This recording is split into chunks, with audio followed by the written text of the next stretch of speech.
Eu sou um curitibano nato, meu nome é Henrique Paulo Schmidlin. Meu nome é apelido de infância, os alemães, eu sou descendente de suíço e de alemães. Minha mãe era prussiana e meu pai é da família suíça. Por isso o sobrenome é suíço, não é alemão. Nasci em Curitiba, no Campo do Paraná. Campo do Paraná, pouca gente sabe onde fica. É hoje o Centro Cívico. Ali era um reduto dos italianos e dos alemães. Era um baita de um banhadão.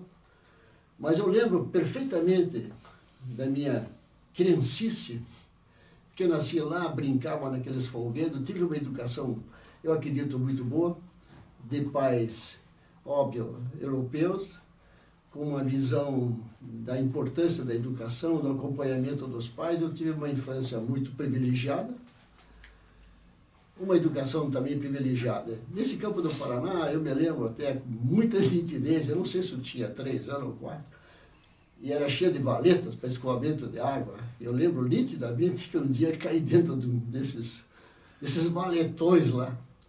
E aí também não esqueço quem me arrebatou foi o seu Elísio Chiesa, italiano, que depois tinha um barzinho na rua Riachuelo, esquina com aquela rua do Concórdia, não lembro agora o nome, e ele tinha um bar lá. Então esse foi o homem que me resgatou.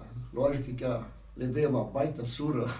Naquele tempo a gente apanhava mesmo, viu, do pai e da mãe, e nunca deixou trauma na minha vida, nunca deixou trauma. Bom, morei muitos anos lá. A família do meu pai, dos Schmidlin, era daqueles alemães que vieram na imigração, fugindo da Europa, na época de 1800 e pouco. Foi dessa turma que chegou.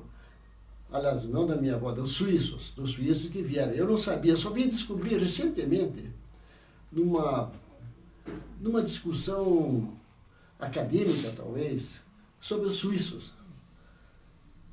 E aí fiquei assombrado em saber que os suíços foram os que chegaram primeiro em Joinville, não foram os alemães. Joinville tem forte influência inicial, é suíça, não é alemã. Por que essa diferença? Foi o mesmo que aconteceu com os árabes, com os sírios, com os libaneses. Por exemplo, todo esse pessoal que saía do Oriente Médio, que viajava para a América, para outros lugares, tinha que embarcar na Turquia. E o passaporte, então, era expedido em nome da Turquia. Por isso que nós, na infância, para todo esse pessoal era turco. Para nós tudo era turco, não sabia a diferença. Na Europa aconteceu a mesma coisa. A saída era para o porto de Hamburgo, tanto austríacos, suíços, alemães, toda dessa área, vamos dizer, germânica ou saxônica, ganhava o passaporte alemão, por isso que era tudo alemão. Mas, na verdade, mais tarde a gente tinha essa distinção de raça. Bom, a família do meu avô, do lado do meu pai, foi daquela turma dos ferragistas de Curitiba. Eles montaram, eles eram artesãos ou eram empresários, não eram empresários, mas eles eram comerciantes e vieram nessa imigração para a convite do governo, estimulado pelo governo, e meu avô montou a primeira metalurgia de aço no país, que era a fábrica Curitiba, chamada Iguaçu. Essa era da família. E depois foi, em 1930, a Revolução passou para o governo. Ela é anterior, é simultânea ou contemporânea dos Miller. Miller trabalhava com ferro-gusa e a Iguaçu trabalhava com aço, que era uma outra coisa mais avançada. Isso era da família. Na questão da ferragem, foi montada meu avô, junto com a família Tam, montaram a loja chamada Porcelana. Ela foi muito famosa. Em Curitiba, os ferragistas eram instalados no centro, onde passava o bonde, na rua Riachuelo, esquina com São Francisco, era a nossa loja da família. E eu, então, sou descendente desse pessoal todo. Aí minha avó, não sei como, meus avós compraram uma parte da casa do Barão do Céu Azul. A documentação até está comigo. com a assinatura dele e tudo. Meu avô comprou a Casa do Barão, para você ter uma ideia, ela saía onde é hoje a frente e ia até a Rua 13. A parte da Rua 13 era a parte das cavalariças, a parte dos empregados, a parte dos fundos. Aquela parte que meu avô comprou. E eu, depois que eu saí do Campo Paraná, como eu falei, meu avô resolveu mudar, construir uma vila no Batel, na região do Batel. Aí, obviamente, nós saímos do Campo do Paraná, era uma casa de madeira, aquela coisa toda, aí passamos para esse palacete. Eu considero um palacete. Tinha uns 30 quartos, eu acho, sei lá, uns 20 quartos, era gigantesco. Eu, então, morei um bom tempo ali. Mais tarde, a Casa do Barão, aquilo pertencia ao Exército, devido à Revolução Federalista, aquela coisa toda, e aquilo passou para o governo federal, e ali era o quartel-general, do lado oposto à nossa casa. Tivemos até problema na guerra. Antes eu brincava, eu atravessava da nossa casa para a Casa do Barão, entrava e saía, quartel, não tinha problema. Quando chegou a Segunda Guerra, aí veio a indefectível perseguições aos italianos, alemães e mais tarde os japoneses. Aí fomos obrigados a construir um muro para separar os alemães do exército brasileiro. Lógico que sofremos como todos os alemães, picharam nossa casa, pintaram, a loja foi quebrada, só não tocaram fogo porque conseguiram apagar antes, mas você não teria incendiado, foi um quebra-quebra tremendo. Okay? E por azar, o centro de Curitiba, boa parte era dos alemães, então todas as empresas e casas, tudo que fosse de alemão, quebraram mesmo. Foi uma coisa terrível na época. Né? Então essa minha infância foi então no Campo Paraná, depois nessa casa gigantesca, e ela tinha um pomar muito grande, como era hábito nesses períodos, e a influência da minha avó. Tínhamos espécies de árvores frutíferas da Europa, ela trouxe, né, figo, trouxe nozes. Eu convivi com essas frutas como se fosse um dia a dia. Não eram nativas daqui, eram exóticas. Então eu tive esse prazer todo. Tive uma educação também próxima, que era um super colégio, como influência bem europeia, né, da educação primária. Como nós éramos da classe média, havia condições de estudar em colégio particular. Eu fui aluno do Santa Maria, onde hoje está do lado do Teatro Guaíra. Né? Eu estudei naquele colégio. Até então, eu falava alemão. Eu não falava português. Eu tive dificuldade para me adaptar. Eu falava só alemão. E na guerra, então, piorou a coisa. Foi proibido você falar alemão. Eu acho que isso foi terrível, né? Mas é consequência da guerra, né? Isso foi que nem agora, na época do regime militar, né? Quem tinha nome polonês, Sliski, coisa, era tido como comunista, né? Porque confundiam as coisas. Então era a mesma coisa. É um paralelo, mas é igual, né? Hoje, atualmente, é azar dos árabes, né? Mas, enfim, aí eu estava... Então eu tinha esse colégio, muito bom. Estudei nesse colégio, fiz o primário lá. Posteriormente, meu avô queria que eu fosse estudar em São Paulo. Aí eu não queria ir para São Paulo, mas ele queria que eu fosse, era para ter, o colégio era para ser não sei se era Mackenzie ou Bandeirantes. Mas eu não quis saber, mas eu era criança, né? Não devia ter insistido.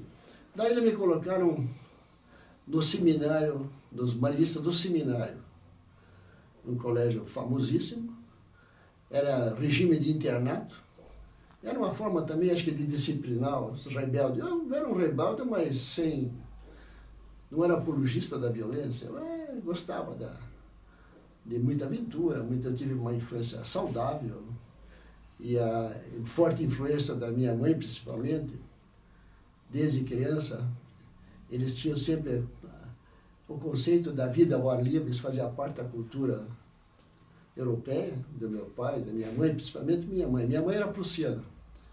Ela veio jovem para cá, com 15 ou 14 anos da Europa, já era moça, E ela nos pegava, criança. Os alemães tinham muita ligação, e principalmente com o Schaffer. Tem um jardim chamado Schaffer aqui em Curitiba. O Schaffer era uma leiteria famosíssima, tipo industrial. Foi a primeira, acho que no Paraná. E aí nós íamos naquela região, era tudo campo ali. Eles largavam o gado vacuno deles, leiteiro ali na frente, era tudo campo. E nós brincávamos muito lá, tinha silos, que era uma coisa fantástica, aqueles silos, você se jogar no meio daquele trigo, aquelas coisas todas. E ela nos fazia andar a pé, nós íamos a pé dali até Cascatinho. Isso era um passeio para umas trilhas que tinha, assim, ia direto do Jardim Chá, a pé, minha mãe nos levava, nós ia tudo a pé naquele tempo. Tomar banho no Cascatinha, a atração era a Cascatinha. A água era tão boa que a gente bebia a água do próprio Cascatinha. E dentro da água, para ficar mais atraente, minha mãe misturava com capilé. Capilé era um xarope que foi inventado em Curitiba pela família Cine, depois virou gasosa Cine, eles fabricavam esse xarope. Então você misturava na água, ficava adocicado, e a gente era criança e achava ótimo, né? Era uma maneira de fazer reidratar sem saber. Hoje você tem os Gatorade da vida, mas naquele tempo era coisa muito caseira, muito simples. Então era essa coisa toda. E meu pai também gostava muito de pescar, junto com os italianos, e era bastante comum nessa época, os italianos e os alemães saíram aos redores de Curitiba para tomar chopp de barril, pescar e caçar. Então saía em torno de Curitiba, que hoje não tem mais esses capões, era cercado de capões, com muito pinheiro da araucária. Na época do pinhão, por exemplo, a gente ia catar pinhão, criança ia catar. E eles se reuniam para discutir, tomar chopp, levavam geralmente a sanfona. Isso era um hábito desses italianos e alemães, chamado piquenique. E era uma coisa deliciosa, porque era junto com a natureza em volta de Curitiba. Então essa minha ligação com a natureza é muito forte. Desde criança ela foi, talvez, oriunda dessa circunstância, que os europeus tinham muito nisso. E a outra coisa interessante também é que o europeu, talvez pela situação da Europa, pela miséria, talvez, pelas guerras que participaram, eu fui sempre educado a comer de tudo, principalmente verduras e frutas, que o latino não tinha esse hábito. No Brasil não havia cultura desse tipo de alimentação. E eu fui acostumado a comer muita verdura natural. Não havia essa apologia pelo vegetarismo, né? Isso é muito recente. Então eu não só comia todas essas coisas diferentes para o brasileiro, e também outros tipos de alimentos, né? O brasileiro só comia churrasco, geralmente, mais nada. Não havia ainda a cultura da culinária. Era churrasco curitibano, aquele que era feito com bastante tempero, né? Deixava na véspera, numa vinagrete, uma vinagrete, uma coisa assim, com cebola e coisa, deixava depois. É aquele churrasco de igreja. Isso é o que se fazia todo final de semana, aos domingos nas regiões em torno de Curitiba. Esses piqueniques. E é aí que eu fui também, em casa, aprender a comer tudo. Então, desde rim, fígado, rabo, língua, essa cultura europeia. Isso foi um privilégio que eu tive nessa educação, né? Que de criança você aprende tudo, essa coisa. Isso eu acho que foi uma grande coisa, gratificante para mim, que me tornou quase que um gourmet e gostar de qualquer coisa. Bom, saído do primário, né, do Santa Maria, um bom colégio, bons professores. Tive também o privilégio de estudar no seminário. E aí eu tive uma formação boa, né, interessante, apesar de ser um regime de internato. Não guardei sequela nenhuma, ao contrário, tive grandes colegas. E naquele tempo era a única forma de quem estava no interior do Paraná poder estudar em Curitiba. Era o regime internato, senão não tinha como, não havia pensionato, não havia nada disso. Tem que esquecer isso aí, não havia casa de estudante. Ou teria que ter parente em Curitiba para abrigar as crianças, ou não dava. Então o seminário foi Inclusive eu tenho toda a documentação dos livros que os padres publicavam todo ano, um anuário. Eu tenho guardado esses anuários. E você encontra praticamente todos os homens públicos de Curitiba, da minha geração, que foram notáveis, todos estudamos juntos. E criou aquela coisa muito boa, fraterna, da solidariedade, da formação do caráter, aquela coisa toda. Tanto que quando chegou a época de servir a pátria, eu fui educado nessa questão, não só pela influência de casa, do valor cívico, do patriotismo, isso era muito forte ali em casa, talvez pela Europa. Eu fiz questão de servir o exército. Hoje está aquele hábito de fugir. Eu acho que é um dever que deve se cumprir. Eu acho que é um dever que se deve à pátria, ao país. Eu me senti feliz quando eu fui chamado. Lógico, eu entrei pela minha formação, escolaridade, eu acabei entrando, chamava-se CPUR, a Escola Preparativa de Oficiais. Havia ainda resquícios das consequências das guerras Brasil com os vizinhos, né, Paraguai, etc. Sempre aquela mentalidade bélica de nos prepararmos, né, teria que preparar os oficiais. Então, eu tive a sorte de entrar no CPUR. Naquele tempo era 2 anos, ele propiciava aos estudantes, né, de curso superior, daí eu já tinha entrado para o direito, eu tinha feito o vestibular para engenharia, e fiz 3. Eu sei que os 3 eu passei, mas não sei porquê, no momento lá, acabei optando pelo direito, né, fiquei no direito. Bom, no CPUR, eu fui designado para a cavalaria, que era considerada a tropa de elite naquele tempo. Hoje é blindado, né? Motorizado. Naquele tempo era cavalaria. E eu era sempre ligado a essas aventuras, que eu falei com minha mãe, aquela coisa, eu tinha uma ligação muito forte, caminhadas e trilha desde criança. E comecei a ir muito para a serra. E eu me recusei a entrar na cavalaria. O exército, o pessoal ficou abismado, porque todo mundo queria entrar na cavalaria, porque era uma tropa de elite. E eu queria sair, eu queria ir para a infantaria, que era designado pé de poeira, como depreciativo. Mas era o meu ambiente, que eu acostumado na serra, andar bastante, subir morro, descer morro, fazer grandes caminhadas, eu me senti que era um lugar para mim. E aí tive dificuldade para ser transferido. Tive que ficar uns 3 meses na cavalaria. E eu, de fato, eu sempre fui muito ligado aos animais, à natureza, a própria natureza dos alemães, que são dessa escola romântica, muito ligado à natureza, aos animais. E quando eu via, tinha que montar no cavalo, eu ficava chateado, ter que subir no cavalo, eu tinha que apertar aquele equipamento para montar, eu tinha medo de apertar, eu olhava para a cara do cavalo, ele fazia uma cara de, sei lá, me deixava com pena, não apertava, daí eu subia na cela, girava a cela, eu saía pela retaguarda. Eu era um verdadeiro palhaço naquilo lá, viu? Aí eu fui fazer exame para fazer a última prova da cavalaria, para sair, tinha que passar obstáculo de 50 centímetros, imagina. O que acontecia? Quando ia passar o obstáculo, eu que voava, porque o cavalo parava e eu voava. Aí eles viram que eu não tinha capacidade para andar a cavalo, fizeram um obstáculo de 10 centímetros só para mim passar na prova. Então, passei na prova, aí então eu podia transferir para a infantaria.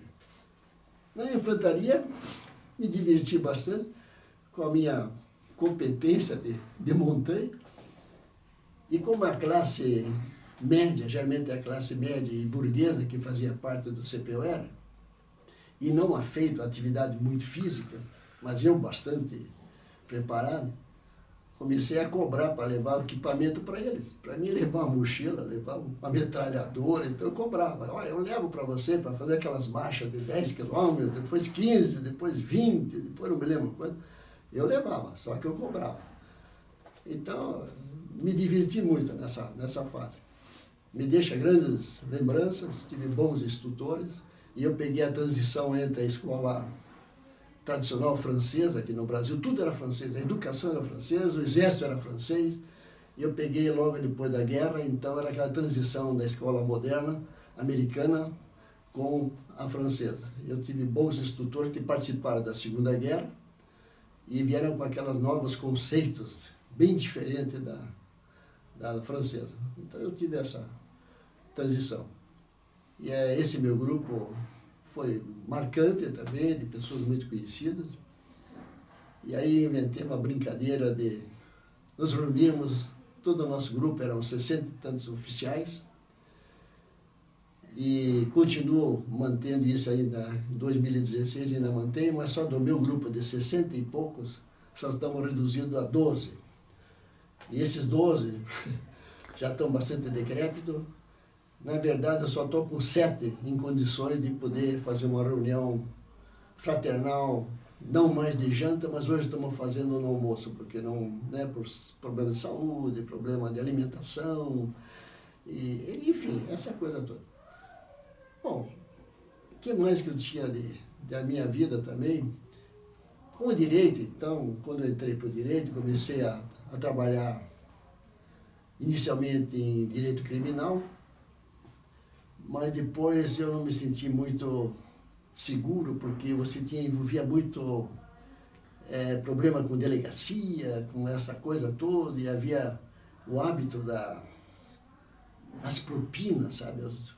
A própria delegacia te avisava, ai doutor, agora tem um preso X, ele já sabia se o cara era muito rico ou era muito pobre.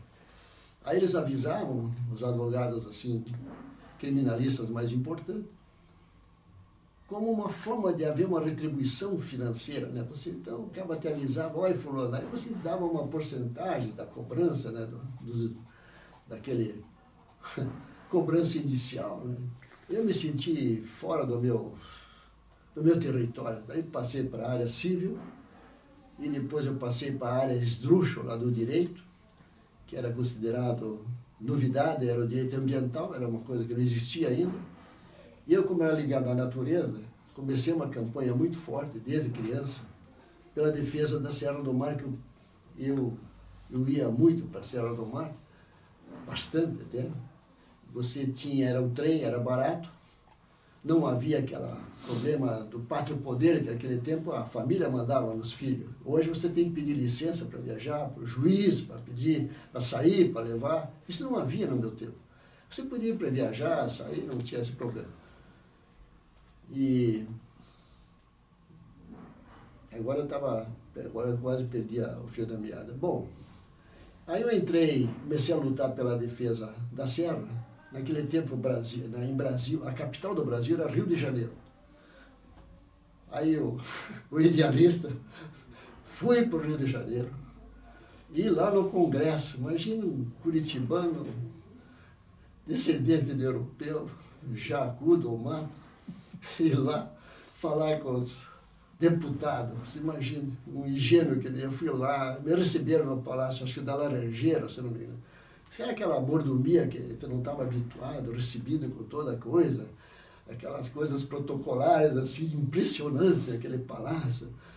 Bom, eu até que consegui explicar o que eu queria. Eu queria que fosse salvada a serra, que fosse feito um parque, né? Como, continuando ingenuamente, né? Acreditando nos deputados, eles, não, meu filho, fique tranquilo, a sua reivindicação vai ser atendida, né? Eles e mais alguns deputados lá, né? Aí, lógico, recebi, fui cafezinho, aquela coisa, não estava habituado àquele cenário. Voltei feliz, certo que ia acontecer tudo, né? Isso nunca aconteceu. Então você vê, só aconteceu em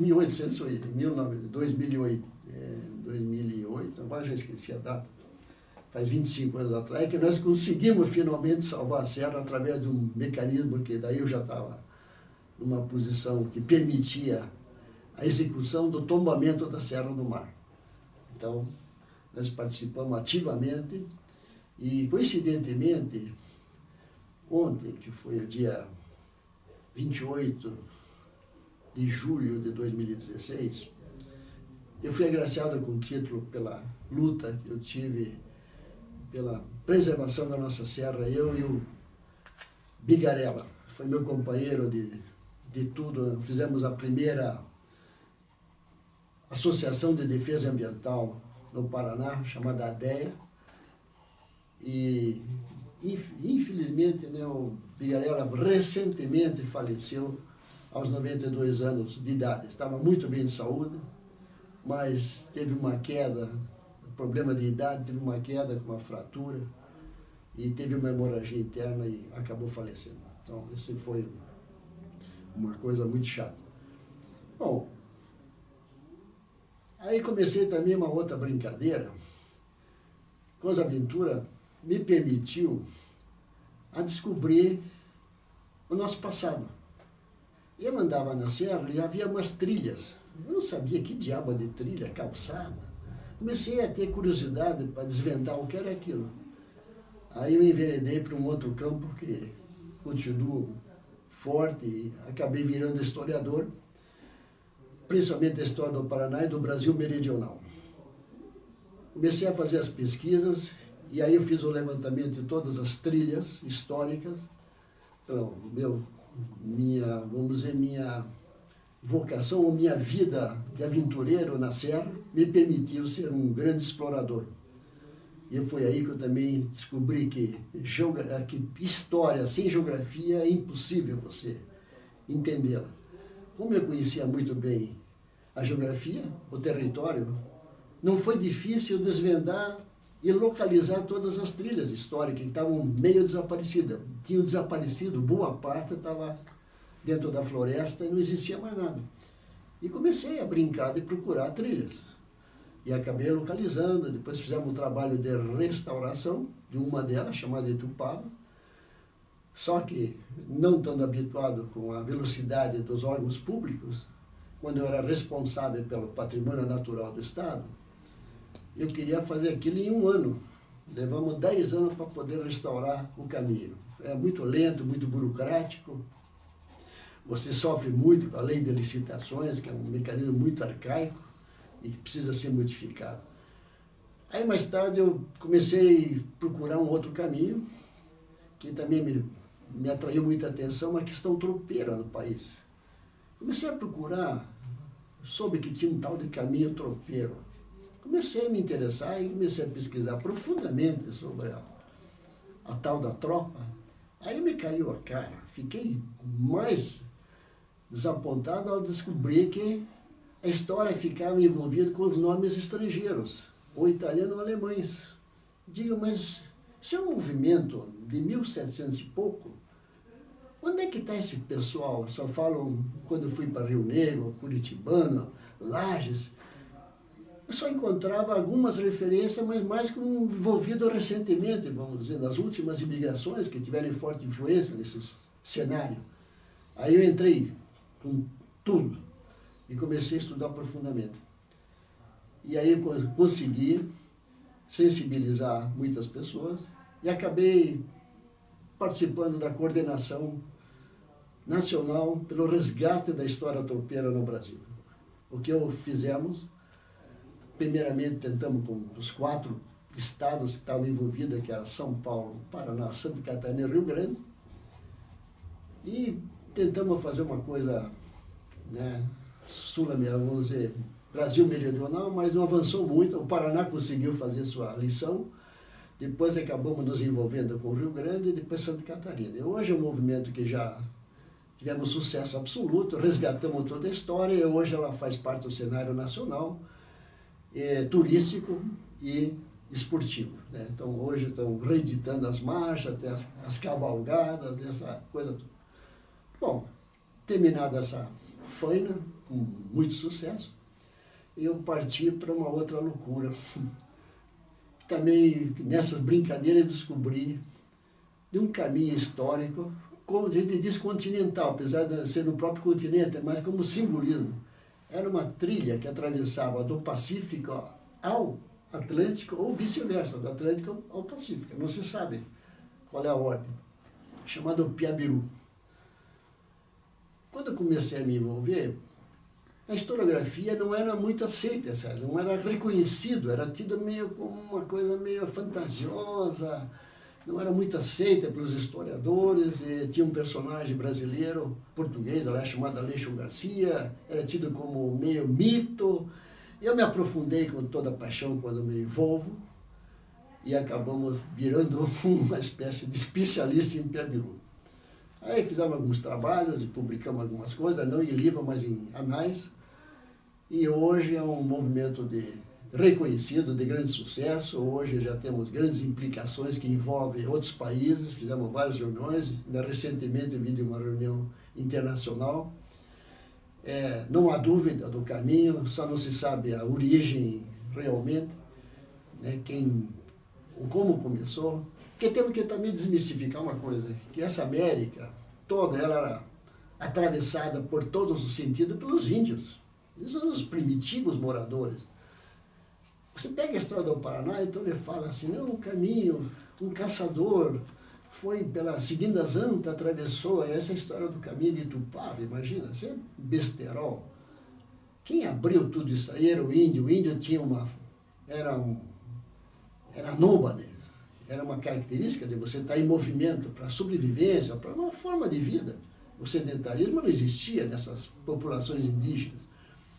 Eles atravessavam a serra, você imagina eu estar aqui morando no litoral, sendo índio, com uma acuidade visual animalesca. Você tinha um faro de animal, você tinha um olfato de animal, você tinha a cuidado de animal. Lógico que nós perdemos todas essas características, nós perdemos hoje, não temos mais nada disso. Mas eles tinham. Você acha que ele não ia atravessar a serra para ver o que tinha do outro lado? Tanto aqui de cima para baixo, como de baixo para cima? Esses são os caminhos indígenas que eles traçaram, que os portugueses, quando chegaram à busca do ouro, seguiram esses caminhos. Então todo esse arraial de Tupava, Graciosa e outras, mais para o norte e mais para o sul, eram caminhos indiáticos, como era o Piabiru. Agora, se era de lá de cima para cá ou daqui para lá, não sabemos, ainda falta desvendar isso aí, mas logo chegaremos lá. Bom, aí, isso na minha vida, aí eu acabei virando especialista em história, né, com essa coisa toda. Aí você descobre outra coisa, um defeito grave nesse país chamado academicismo. Se você não tem título, você não é competente. Eu dava muitas palestras de história, aquela coisa toda, mas eu não era historiador de formação, daí tive que fazer graduação, acabei virando historiador. E aí eu brinco, assim, eu melhorei com as minhas histórias, sentiram alguma mudança? É óbvio que não sentiram mudança nenhuma, porque eu tive uma boa formação educacional, né, a história é chamada a escola humanística dos padres, tanto no seminário, era a escola que hoje não é mais, mas naquele tempo era humanística. Você aprendia, eu aprendi grego, aprendi latim, aprendi francês, aprendi inglês, matemática, física, nada de excepcional. Alguns acham que a gente é excepcional, não é, eu tive uma boa formação, como que todo mundo, toda a minha geração foram grandes personagens porque tiveram uma boa formação. Não era respostinha de pergunta e resposta, você tinha que entender. É por isso que eu tenho dificuldade na computação. Eu sofro terrivelmente, porque o processo da aprendizagem é diferente do meu. Eu tenho que entender e compreender as coisas. E o computador você tem que ficar manuseando que nem criancinha. Hoje qualquer criança de 6 anos, 5 anos sabe mexer com smartphone, essas coisas todas, porque eles ficam na tentativa dela. E aprende ou não aprende? Eu não, eu tenho que entender. Então, já viu que eu tenho dificuldade nesse processo. Bom, eu já dei um rodeio por aí. Bom, de tudo isso, na parte, vamos dizer, educacional, daí, lógico, eu acabei no direito, continuando no direito, me ajudou muito, lógico, profissionalmente, porque acabei assessorando o governador Richo, eu entrei para a educação, fiquei uma espécie de procurador da educação, estudei profundamente, envolvi bastante. Depois entrei na questão ambiental, na constitucional também, enfim, fiz essa carreira chamada direito esdrúxulo, direito administrativo também era tudo novidade. Eu peguei sempre a fase mais, vamos dizer, novidade. Hoje tem escola, tem especializações, né? Mas eu peguei a fase, vamos dizer, romântica de todas essas cadeiras.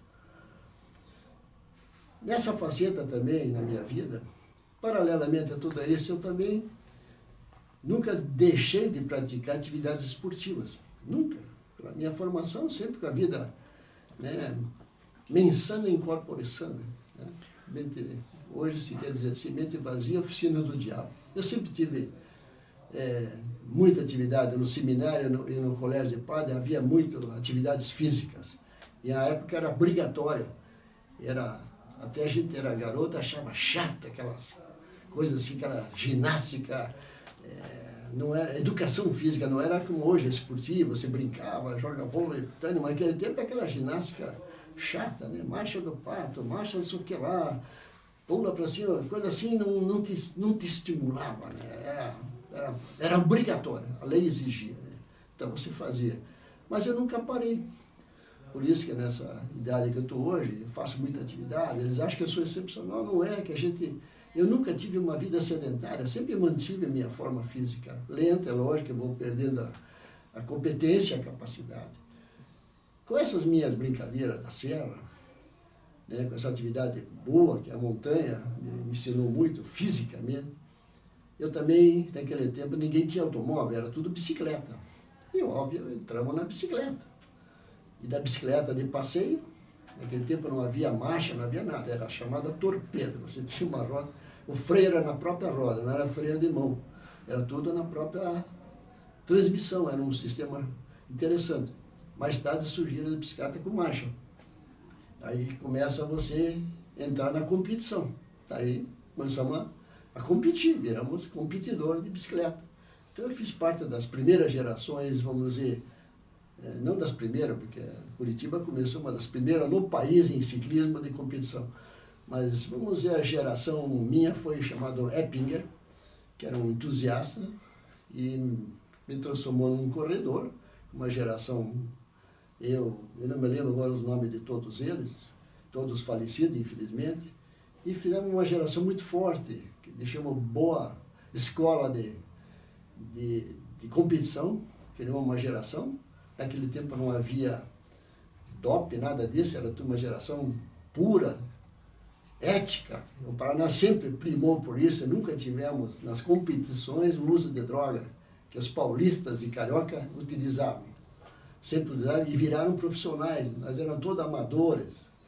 E fizemos grandes competições, e competimos no Brasil inteiro, inclusive nós tivemos uma colega que competia internacionalmente, numa pureza ética, que a gente tem que manter, né? Sem precisar de estimulante, né? Bom, aí fizemos essa parte, aí depois aproveitei já fazer viagens, né? Aí você começa a querer não só competir, mas também começar a conhecer esse país. Aí com bicicleta, né? Ainda não havia essas mountain bike, mas havia as marchas, etc. A gente comecei a fazer viagem, principalmente para o sul do país. Primeiro o litoral, depois Florianópolis, depois para Porto Alegre, aquelas coisas, né? Aquelas aventuras que a gente tinha idade e muita disposição. E, vamos dizer, acostumado a uma vida espartana. Eu sempre fui, né, no seminário, me fez transformar num espartano. Acordar às 6, tomar banho, não tinha água quente naquele tempo, era água fria, né? E a escola do banho é interessante também. Quando eu era criança, os italianos, os alemães iam muito para a praia. Eles tinham essa talomania, né, que chamava o culto pela água do mar, que era saudável. E ia tomar banho de madrugada, assim, 6 horas ou 7. Os alemães e os italianos, imagina, fazia bem. E eu, como jovem, querendo acompanhar os velhos, tomava banho lá. Naquele tempo era Caiobá. Caiobá era a praia da burguesia, vamos dizer, da classe média alta, ou média, era Caiobá. Ainda não era balneário, era só algumas casas. Matinhas, que era o grande centro lá. Era para você chegar em Matinhas. Era uma aventura. Para chegar em Matinhas, você tinha que ir pela praia. Você saía de Curitiba, alguns tinham automóvel, então tinham, vamos dizer, um pseudo-ônibus. Eu não me lembro o nome do chofer, ficou famoso. tipo de uma ramona que permitia assim um pequeno, seria hoje aquele rastrojeiro mexicano, aqueles ônibusinhos pequenos. Você ia pela Graciosa, era uma viagem demorada, parava antes de chegar no topo da serra, chamado Eupídia, era um ponto de parada, tipo Petropenho hoje, na 116, você parava, todo mundo parava. Aí descansava, porque era muita curva, muito pó você ficava no diabo. Bom, descia, era difícil, porque os freios eram chamados travão, não eram hidráulico, era mecânico, né? Gastava, né? O comando era um haste, às vezes caía, a vibração, né, do chão. Você ia para Paranaguá, de Paranaguá você ia para a Praia de Leste. Bem num certo momento, bem antes, quando eu era criança, chegou a ter uma balsa no Rio Caraguaçu, mas depois puseram uma ponta. Aí você parava em Praia de Leste, não tinha nada, só tinha um boteco lá, uma casinha, você parava e olhava a maré. Se a maré estava baixa, aí você podia ir para a matinha, senão tinha que esperar a maré baixar. Se você fosse fora da maré baixa, você acabava encalhando, perdia o carro. Muitos carros foram perdidos, inclusive ônibus. Então você ia para Matinhos. E Matinhos era uma estrada muito ruim para ir a Caiobá. Aí você era o tal da Praia dos Alemães, né, que era Caiobá. Matinhos, até os primeiras pensão era de alemães lá, né? Era famosíssimo. Os alemães, com esse culto da natureza, gostavam muito, né? E a gente ia lá porque fazia bem para a saúde. Tomava banho gelado, aquela coisa. A gente não tinha consciência que hoje, se não tiver em condições boas de temperatura, não vai. Bom, essa brincadeira da praia, mais tarde uma outra praia que era dos alemães, chamava-se Ilha do Mel. O primeiro hotel que foi montado lá, a primeira lancha de passageiro, os primeiros trapiches foram feitos pelos alemães que tomaram conta da ilha, onde está o forte hoje. O farol era distante, fora era mato, tudo aquilo, não tinha estrada, só pela praia. Montaram um hotel, uma associação dos alemães, montaram um hotel, fizeram uma estrada que ligava de um ponto de embarque e desembarque, não na frente do forte, mas mais para o oeste da ilha, na ponta da ilha, montaram um trapiche lá. E ali eles tinham uma lancha muito grande, uma lancha grande, tipo dessas traineiras grandona, e levava os passageiros de trapiche. Do trapiche havia um caminhãozinho aberto que levava os passageiros e as malas por trás do forte, fizeram uma estrada, lá só tem os vestígios hoje, e levavam no hotel. O hotel tinha gerador de luz próprio, muito bom, funcionava muito bem, então lá ainda o hotel ainda existe. E tudo era, enfim, era a praia dos alemães, era a praia mais bonita na época, que era uma aventura para ir para lá, mas aí veio a Segunda Guerra. Como eu já falei, a Segunda Guerra, quem era alemão, italiano e japonês estava liquidado.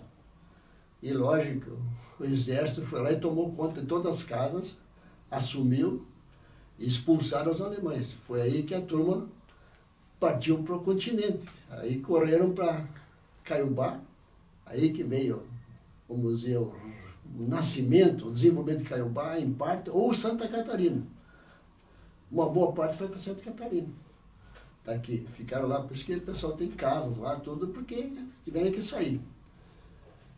E parece, né, todas essas, principalmente a família Yoncha, Ribeiro, que era brasileira, mas casada com uma alemã, enfim, toda a alemãozada tinha Castrobel, todos tinham Isper, né, todos eram da Ilha do Mel.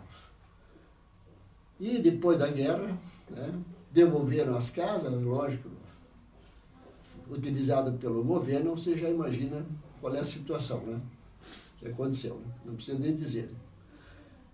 E falando em guerra, também não esquecer que quem sofreu muito também na Segunda Guerra foram os clubes, os grandes clubes nossos eram dos alemães. O próprio Thalia foi fundado por alemães. O Graciosa Country Club, o Duque de Caxias, Sociedade de Rio Branco, Concórdia, o Garibaldi dos italianos, na Segunda Guerra, foram praticamente destruídos. No Concórdia chegaram a jogar o piano de cauda lá de cima, jogaram lá para baixo. No Garibaldi é a mesma coisa, piano, jogaram pela escadaria para baixo, destruíram. A Sociedade de Rio Branco moeram lá dentro tudo. Então isso foi o que sobrou da Segunda Guerra. Foi terrível, né? E os alemães nunca se manifestaram abertamente, eu falo abertamente, porque esse pessoal tinha um vínculo com a sociedade e tinha medo de se manifestar. E havia também uma perseguição muito forte pelo chefe de polícia chamado Valfrido Piloto, notório historiador. E eu só decifrei a raiva dele. Eu me dava bem com ele por causa da história, eu gostava, é um bom historiador. Eu digo, mas que será que ele tem esse ódio doentio com os alemães? Você vê como a história é incrível. Na ferrovia da Estrada de Ferro, onde está o shopping estação hoje, ali era a Estrada de Ferro, era a estação. Era um grande, famosíssima ferrovia.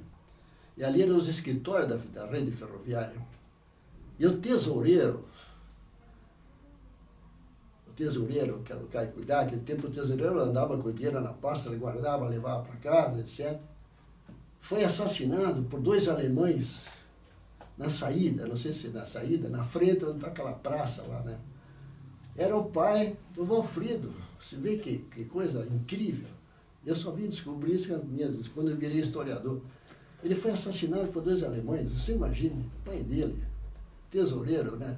Esses alemães não eram de Curitiba, não eram dessa geração, não sei de onde é, eu não lembro agora, mas é lógico, instilou um ódio doentio nele, compreensível, eu entendo, né? Você imagina, mataram teu pai, mas uma Curitiba de 30, na década de 30, acho que foi isso mais ou menos.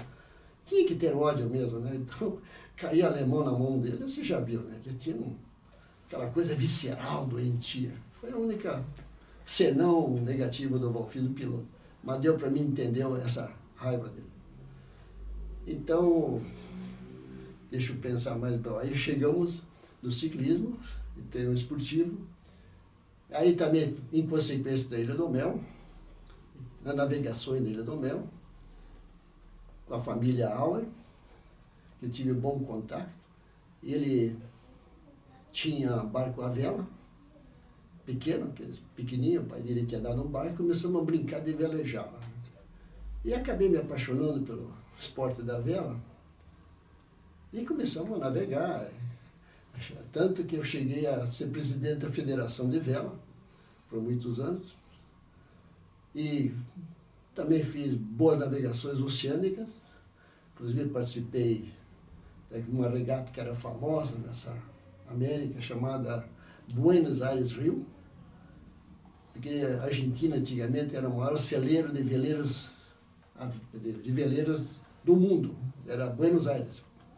Eles tinham milhares de veleiros. Quando eles estavam no apogeu, época eu acho que é do Perón, era uma escola, né? Uma Sagres sul-americana. E era uma regata que eles inventaram junto com o pessoal do Rio, aquele tempo o Rio era a capital, e eles faziam coincidir na festa do carnaval. Para aí o pessoal não era uma atração turística, o carnaval carioca. O cara vinha, navegava e se aportavam no Yacht Club no Rio de Janeiro, que até hoje é uma coisa espetacular. Então, vamos dizer, terminava com um encerramento de gala, né? Você terminava uma regata pesadíssima e terminava no Rio de Janeiro. E aí você usufruía dos direitos de sócio. Só que depois de um ponto, o brasileiro sempre se aproveita da circunstância, começaram a fazer...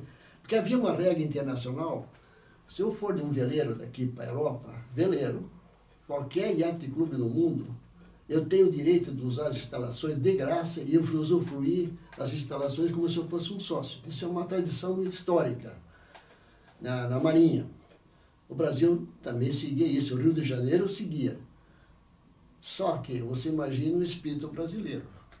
Carioca, paulista, curitibano, ou paranaguara, Catarina, chegavam e iam para Yacht Clube, que nem Guarujá, o Super Yacht Clube, ou lá para o norte, entravam lá, tinham direito, né?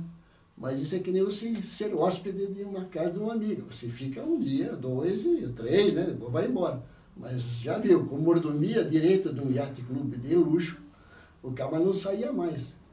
Lamentavelmente, diante dessa circunstância, esses clubes proibiram a continuação dessa tradição marinheira mundial. Vale ainda para os estrangeiros. Né? Ainda vale. Para nós não vale mais, infelizmente. Né? Esse abuso da hospitalidade nossa. Isso é coisa de brasileiro, enfim. Bom, a consequência do mergulho, da navegação, óbvio, surgiu, eu peguei também a fase pioneira no mundo do mergulho. Quando o Cousteau e a turma dele começaram a mergulhar. Surgiu a nadadeira, uma novidade, o óculos de mergulho e o snorkel. E aí começamos a brincar nessa esfera. Aí montamos as primeiras incursões à caça submarina. Também fizemos parte desse pioneirismo.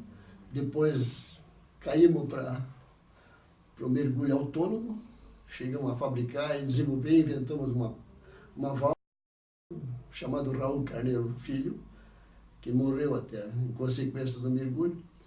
Fizemos muita coisa ligada à questão subaquática. Porque meu pai tinha uma oficina mecânica em casa de precisão, além da loja ele tinha uma oficina de precisão, e onde eu aprendi a manejar, eu e o Raul aprendemos a manejar com torno, fresa, solda, e começamos a fabricar muito equipamento. Inclusive inventamos uma válvula de mergulho, não conseguimos patentear, porque no Brasil você não consegue patentear, o custo é muito alto. Tentamos doar para a Marinha, mas não deu nada, acabamos doando para um outro país de presente, porque para nós, prata da casa não tem valor, né? Então, bom, aí com a morte do Raul, estávamos na fase de um submarino de bolso, e no ano que nós íamos fazer essa experiência, ele morreu no mergulho lá em Guaratuba, e eu acabei me abalando muito, me abalou bastante, e aí abandonei o mergulho. Fiquei muitos anos sem pôr o pé na água. Fiquei muito chocado. Bom, outra fase que eu também tentei, que me atraía desde criança, como todo, eu tive uma educação, como eu falei, boa educação, e tive uma boa influência europeia lá em casa. Quando surgiu uma atividade que era novidade, era planador. Brincar de fazer aviãozinhos. Planador. Meu pai me ensinou, eu comecei a fazer, acabei me afeiçoando ao voo. Aí tentei fazer o curso de piloto, mas a família proibiu, não pude fazer. Fiz mais tarde, lógico, mas fiz clandestinamente. E acabei enveredando para o voo livre. Eu fui da turma também pioneira, que tentamos introduzir a asa delta, era uma novidade no mundo. E por azar, no primeiros voos que eu fui com o instrutor, eu mais Cid Rocha, mais aquele pintor famoso, João Osório, sabe, era também pioneiro, Rochler. E no dia que eu fui lá para aprender, o instrutor despencou, né? Você já viu, né? Aí a família, falar em voar, tive que abortar minha coisa, esperar mais um pouco. Fizemos algumas incursões na asa delta, no fim acabei conhecendo o parapente, onde também me envolvi. E também fomos na turma pioneira, né, do voo livre, procurar os locais, recantos para voar. Aí eu fiz os primeiros voos em Santa Catarina e fiz todo esse périplo, ainda continuo nessa atividade, mas muito pouco, né? Então, acho que estou em tempo de parar, eu quero parar já, quero ver se esse ano eu paro. Como eu também quero parar com a montanha, e o mergulho já parei. O ciclismo eu estou fazendo muito pouco, estou só andando agora na cidade, na ciclovia, de vez em quando, né? Que é saudável, mas agora inventaram a bicicleta elétrica, eu acho que eu vou partir para a elétrica, viu? Eu sei que o Calco Brenner vai ficar bravo comigo, mas eu acho que eu vou partir para a elétrica, né? É uma forma de pedalar, né? Nós já estamos numa idade que pedalar não vai ser muito bom. Eu estava quando eu falei da alimentação que aprendi com a minha mãe, ela teve uma consequência engraçadérrima na minha vida esportiva de montanha. Porque quando eu ia escalar, aquela coisa coletiva, né? Cada um leva seu alimento para depois ratear ou misturar. Era o tempo que você subia, dormia no alto, que era difícil, era tudo ainda floresta virgem, as trilhas eram difíceis, era fácil de se perder. E quando eu chegava às vezes lá no topo para ir almoçar ou fazer a primeira refeição ou a noturna, o pessoal, Vitor, o que você trouxe? Eu digo, trouxe um nabo branco, trouxe rabanete, trouxe cebola, trouxe nabo verde, tomate, ovo cru. Porra, aí cada vez que eu ia para a montanha, quando eles me viam, eles chegavam assim, num tom assim, depreciativo. Ih, vem aquele doido das vitaminas, porque os alemães faziam muita propaganda das vitaminas na alimentação. Eu latino não comia, como eu já tinha falado, não comia essas coisas, não havia a salada nas refeições normais da população. Era muito raro a salada. E eu fui criado pela casa da minha mãe, do meu pai, a comer muita verdura. E eu levava tudo cru. Aí me chamavam de vitamina. E daí nunca mais perdi vamos dizer, esse nome. Consagrou-se finalmente sei lá, né? Era um hábito também na Serra de dar apelido. Fazia parte da ideologia dos montanhistas dar apelido. Meio que para socializar, para não individualizar o participante pela sua categoria social, mas sim, então virava pelo apelido. Aí, farofa, gavião, eu não sei o que lá, aquela coisa. Cada um tinha que ter um apelido. Era um orgulho você ter um apelido. Então o meu foi esse. Né? E daí também agora, eu lembrei da turma pioneira de mergulho no Brasil, que foi aqui também. Começou no Rio, depois no Paraná, que tinha o Fernando Ribeiro, que foi um dos donos do Hospital São Lucas, casado com a filha do Yonti, o Chucho Ritzmann, o Gavião, o Valdemar Bicken, notórios mergulhadores famosos. O Valdemar ainda continua mergulhando. Plínio Pilati, que foi ciclista também e foi corredor, ele também virou mergulhador e continua ainda. Hoje ele está praticando vela de windsurf, né? Não está fazendo muito mergulho, mas continua. No ciclismo, agora também eu lembrei, porque havia uma fase, tinha duas categorias de ciclismo. O chamado de estrada, de resistência, e o de velocidade. Eu era de resistência, pela minha formação física e de montanha, era atleta de longa distância. E já a turma, quando começou a entrar os velocistas, entraram dois notórias figuras, chamados Kalkbrenner e Adir de Lima. E o Nunes também, todos velocistas. E eu era incompetente na velocidade, mas esses caras, velocidade, foram nomes nacionais. Eu era da resistência. E naquele tempo a resistência tinha um outro problema, eram provas de estrada. E as estradas eram de terra. E aí você já viu, além de furar o pneu, que é tubular, né? Você mesmo, a gente tem que ser, você tem que ser autossuficiente, você tem que consertar o pneu, costurar o pneu, sabe? Não havia que nem hoje, você troca tudo, você tem que fazer sozinho. E fizemos então algumas competições que ficaram famosas, era daqui a Araucária, daqui a Morretes, subir a serra, descer, era difícil, a velocidade, o tráfego normal, naquele tempo não tinha 277, então essa coisa toda. Deixa eu lembrar mais aqui. Daí é outra coisa que também você acaba virando especialista. Com essa minha notoriedade na Serra, participei ativamente da fundação de vários clubes de montanha, ligados ao esporte, fui um grande incentivador de esporte de montanha. Fizemos também as primeiras grandes escaladas técnicas, naquele tempo se subia ao morro, depois começou a surgir o problema das paredes. Será que sobe essa parede, não se sobe? A gente não tinha escola, não tinha literatura, não tinha nada, tinha que ser autodidata em qualquer coisa. Então nós pegamos essa fase pioneira também do montanhismo clássico, técnico de subir rocha. Também fomos pioneiros nessa brincadeira também. Então nós estávamos falando do ciclismo, também lembrei de dois irmãos que também foram meus companheiros inseparáveis, os irmãos da alfaiataria, da única, até hoje não existe, a alfaiataria militar. Eram dois irmãos, eu fui dessa equipe dele, nós corremos juntos, chegamos a um momento que corremos até pelo Curitiba.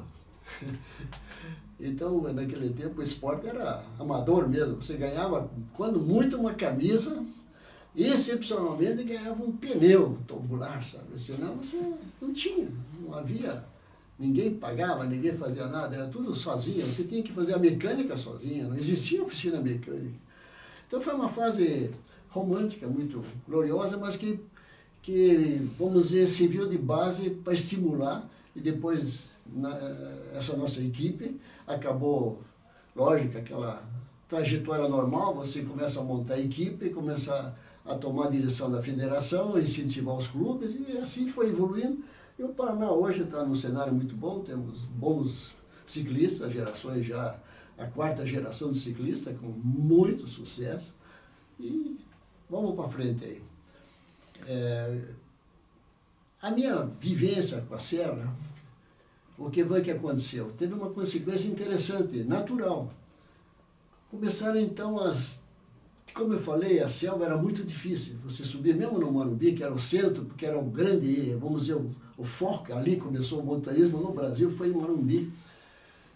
Por causa do trem, naquele tempo era muito barato, era uma atividade baratíssima. Se fosse hoje, eu vou te dar uma ideia de preço, seria hoje equivalente R$10 para ir para o Morumbi, hoje. Se fosse baseado na proporção do valor da época. Então era muito barato, era uma forma de se ir para aventurar. Então era prazeroso, era barato, se comprava equipamento barato, quer dizer, o equipamento se fabricava, não existia para comprar, tudo era feito, saco de dormir era feito, mochila a gente fazia, bota a gente fazia, tudo barraca a gente fazia, não havia nada, tudo tinha que se fazer. E esse conhecimento muito grande das atividades, eu ia toda semana para o Morumbi, não falhava nunca, eu cheguei a 52 vezes por ano, quer dizer, todas as semanas, até no Natal e Ano Novo, virei uma espécie de especialista do território. E isso aí trouxe consequências interessantes. Todas as buscas que havia sempre perdido, cabajamente se perdia na volta.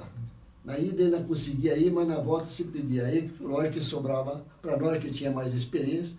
Então eu perdi muitas semanas, perdia o trem de domingo, buscando pessoas perdidas lá na Serra. Isso eu fiz muito.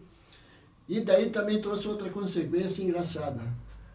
Quando surgiram os acidentes aviatórios, a evolução da aviação civil, de passageiro, e a Serra era uma das referências até hoje de voo, o Morumbi era uma referência visual de voo, de referência para pouso ou decolagem, começou a surgir os acidentes aviatórios. Daí a própria aeronáutica começou a me procurar, porque eu era um especialista da Serra, e aí eu participei das buscas, ou eu ia com o próprio aeronáutico que me levava junto para fazer algum voo de observação, ou eu escutava na torre de comando as últimas mensagens para poder localizar a possibilidade de encontrar o avião. Então eu participei na minha trajetória quer dizer, conheci 12 locais de acidente, participei ativamente de 6, ativamente em buscas. A única que não tive sucesso foi uma de um avião de mineiros, de um banco aí que caiu na serra, no mar, perto do Paraná, e ficou desaparecido 6 meses. Não conseguimos localizá-lo, ele foi localizado sozinho depois por caçadores, foi o único insucesso que nós tivemos.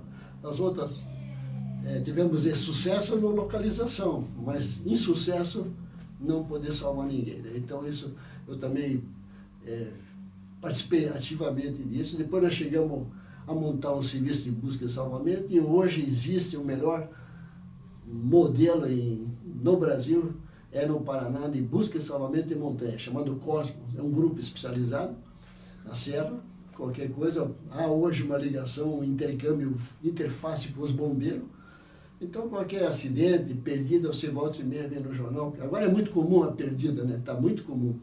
porque aumentou muito grande o fluxo para a serra. Para todos os picos tem muito movimento, e a falta de preparo tem ocasionado muita, vamos dizer, necessidade de resgate. Não que o cara esteja perdido, já é muito pouco, vamos dizer, perdido, porque está muito bem sinalizado, mas o cara sofre cansaço, não tem experiência, não vai equipado, daí você desespera, né?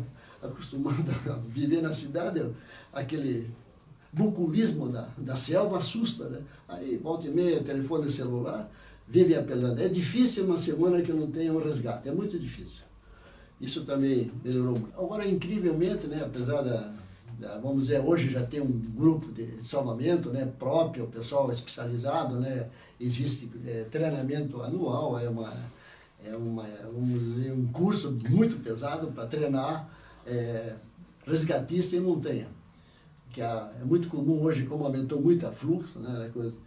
Eu, apesar de não estar, vamos dizer, diretamente envolvido assim, com essa corporação, mas eu sou muito solicitado pelas minhas referências que eu tenho sobre a serra, volta e meia, ainda recentemente, fui por telefone mesmo. Vitor, eu estou aqui, meu filho está lá, desapareceu, será que você não pode dar uma mão, sabe? Isso ainda continua, sabe? Pela minha ligação que eu tenho e o conhecimento que eu tenho muito com a serra.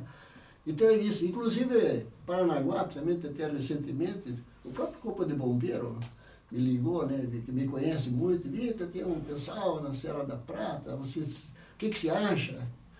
Aí eu dei as coordenadas, eu digo, assim, inclusive eu fiz 3 buscas, por incrível que pareça, por telefone, do próprio perdido. Isso aconteceu 2 vezes na Serra da Prata e uma no Itupava, chamada perdido, neblina muito forte, na Serra tem esse perigo.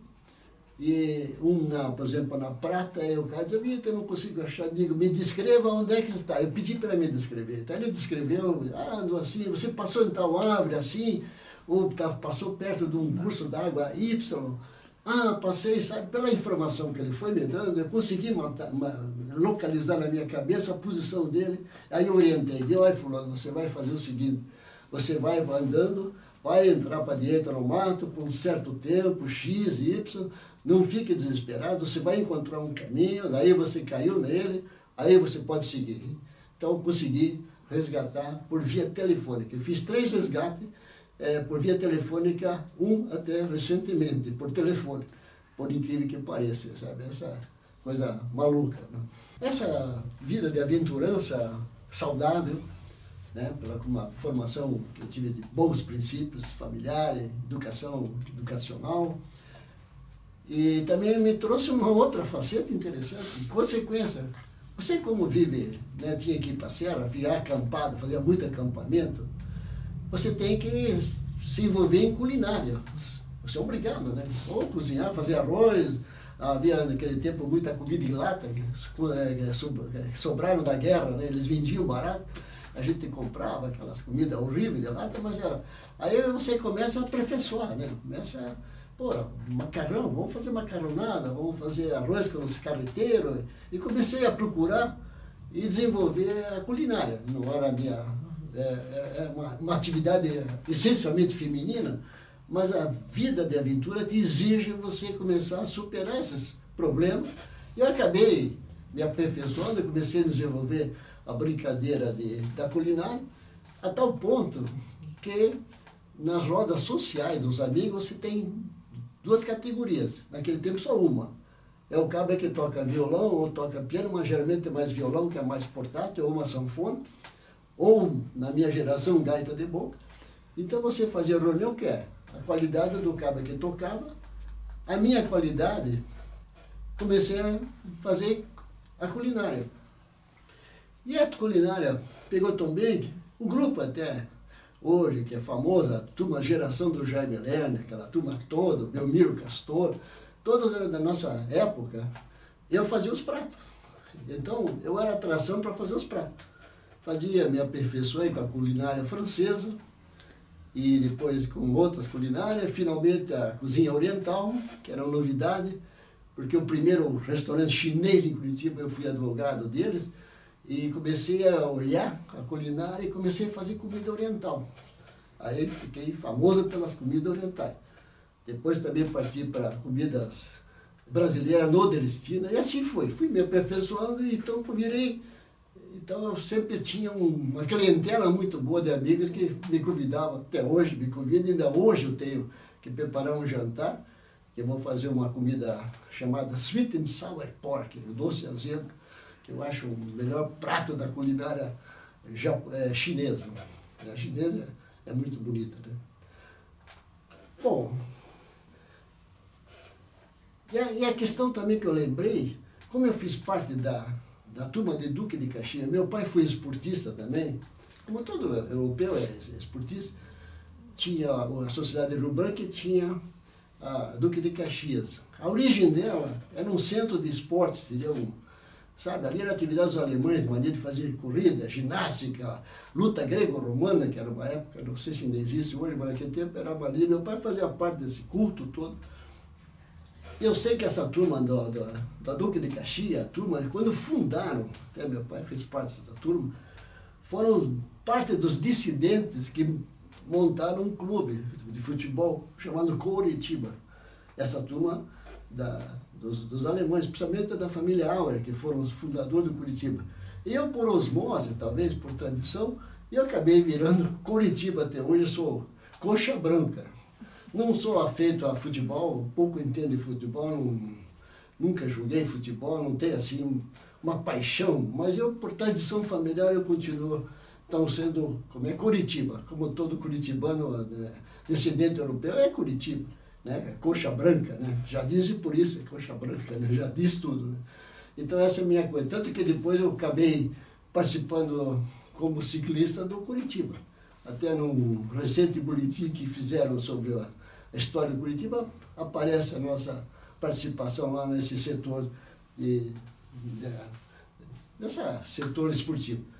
Essa minha vivência, você vê como a Serra me trouxe além de toda essa coisa, pelo meu grande conhecimento, que lógico, aí eu, pelos três, esse Paraná inteiro, ou por questão histórica, ou esportiva, ou de aventura, eu fui convidado pelo governo para cuidar do patrimônio natural do Estado. Foi montado dentro da instituição da cultura 2 áreas de defesa do patrimônio cultural do Estado. Uma área arquitetônica, cuidar de tudo que é de arquitetura, e uma outra natural. Foi introduzida essa figura. Aí eu fui convidado para dirigir essa parte, para defender o patrimônio natural do Estado. Aí eu fui o coordenador por muitos anos, por 4 gerações de governadores, lógico, com o meu conhecimento, eu tive uma atuação muito forte. Aí fizemos os tombamentos da Ilha do Mel, fizemos o tombamento para proteger a Superagui, Vila Velha, a Serra do Mar, que foi a grandiosa, foi o epílogo, que foi a maior conquista que nós fizemos, que ficou até hoje, é uma referência.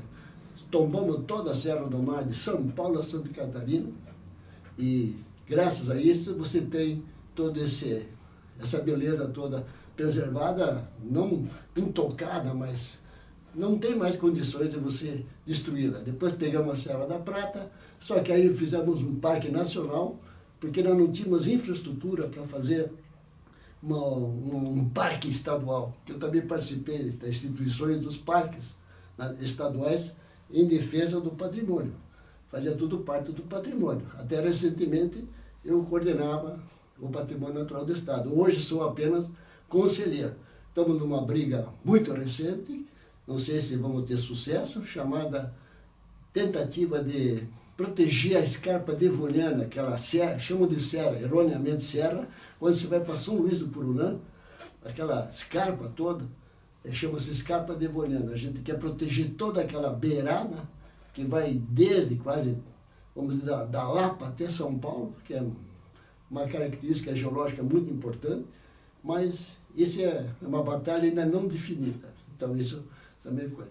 Bom, de toda essa vida de aventurança, obviamente, vamos dizer, e a família? Você nunca teve família? É óbvio. Lógico que a gente se dedicava mais a essas atividades, com menos vamos dizer,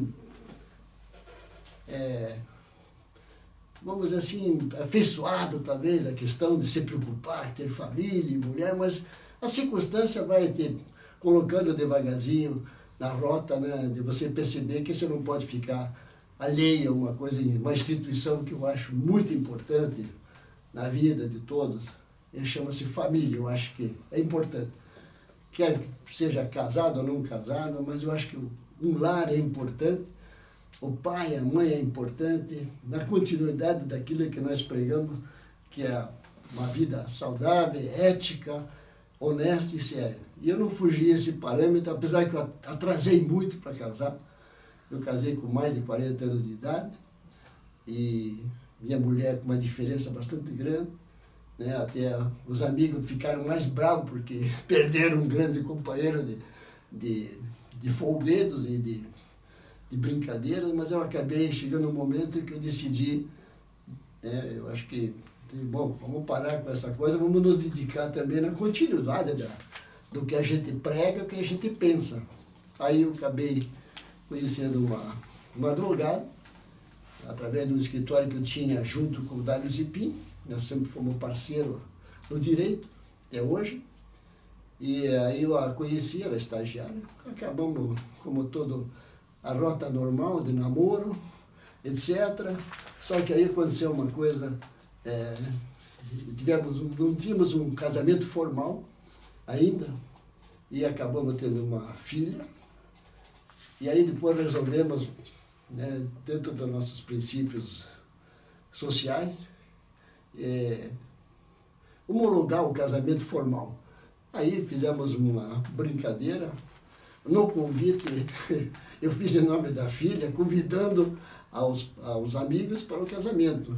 E a igreja onde eu fiz foi na igreja de São Francisco, a igreja católica, que apesar que eu sou da luterana, aí o padre levou um susto, porque como uma criança, você não tinha um casamento, tem uma filha? Não, mas então agora estamos registrando, vamos fazer o casamento para legalizar a coisa toda, né, dentro da igreja, né? E aí foi feito esse casamento com uma grande festa e o padre acabou ficando grande amigo do casal, né? E tivemos. Daí depois tive mais um filho, então um casal, e por influência indireta, não tive influência nenhuma, os dois formaram-se em biologia, né? E hoje trabalham com questão ambiental. A minha filha acabou falecendo em consequência do trabalho na selva, na Amazônia e tudo. Acabou contraindo, foi mordida, picada por um carrapato estrela, aí transformou-se num câncer fatal e acabou falecendo. Então, fiquei só com... A minha esposa é de família tradicional da cidade de Jacarezinho. O avô dela foi, no tempo do Manuel Rio, foi interventor na região de Jacarezinho. Eu até conheci, um trabalho interessantíssimo. Minha mulher chama-se Dulcineia de Souza, dessa família de Jacarezinho. Estudou lá, formou-se lá, inclusive a educação lá tem uma faculdade muito boa, a escola muito boa também. Os meus dois, aí tive esse casal de filhas, uma chamava-se, que faleceu, era Lúcia Agatha, e o meu filho é Paulo Henrique. O inverso do meu é Henrique Paulo, meu filho chama-se Paulo Henrique.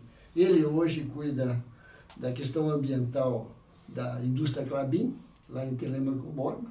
Volta e meia estou visitando, né? Eu me sinto muito bem naquele ambiente, é uma espécie de uma área de proteção aos animais capturados ou acidentados. Não é zoológica, ela não tem essa função, é apenas um resgate dos animais que sofrem vítima de alguma interferência humana. Eu acho que estamos agora já no ocaso desse nosso papo, né, muito espontâneo, e da minha vida, porque hoje eu nasci no dia 7 de outubro de 1930, então falta poucos dias para me completar 86 anos. Eu já anuncio 86, é engraçado essa questão de idade. Você, numa época, a gente esconde a idade para não dizer que está velho. Hoje, ao contrário, me dá handicap tremendo quando eu falo que eu tenho 86 anos. O pessoal fica assombrado pela minha vitalidade, pela minha forma de agir. Mas eu digo, não há mistério nisso aí. O que falta é você abandonar o sedentarismo, que é doentio hoje, é crônico, sabe? Eu sempre mantive uma vida saudável. Então eu não sou excepcional, eu sou um sujeito normal como qualquer pessoa. Só que é a forma da gente levar as coisas. Não ficar preso, não ficar diante das TV, do smartphone 24 horas, sabe? Eu ainda continuo lendo muito, faço muita atividade, ando muito de bicicleta, meu transporte é uma moto, uma motociclo, né? Até vim para cá com uma motociclo. Eu acho que esses são os modelos que eu acho que devemos incentivar, e eu faço questão que seja propagar essa forma para servir de modelo, dizer, não tem mistério, siga o que eu faço, uma boa alimentação, nada frugal, uma coisa muito equilibrada, faça atividade física, motora, passeie em volta da quadra, não precisa correr, nada de corrida. Eu passei da fase competitiva, eu agora sou um filósofo da vida, eu aprecio a vida, eu tenho esse calor da vida, sabe? Eu acho que temos que... E não podemos esquecer que nós temos que ser modelo aos filhos, à família. Eu acho que esse é o grande suporte para suportar as agruras do mundo moderno. Pai, mulher, né, esposa e os filhos. Tem que servir de modelo, somos nós. Né? Servir para todo esse universo ao nosso redor e que atrai, inclusive, essa nossa faceta, essa nosso modo de agir, que é muito prazerosa. Obrigado.